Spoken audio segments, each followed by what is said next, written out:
चारू ओर हो तबो नाही मनावा में हो खतायो जोर हो।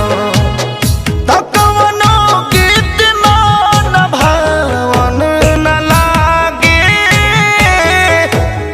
माई हो सुनबा चरवा छठ घाट सुहावन न लागे। माई हो सुनावा चरवा छठ घाट सुहावन ना लागे।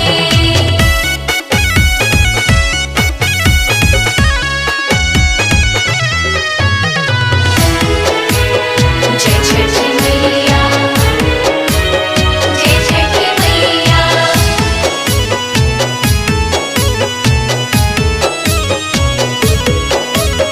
बोलिया कोयलिया के लागे जैसे गारी सुने खाती कान तारा सता की लिकारी।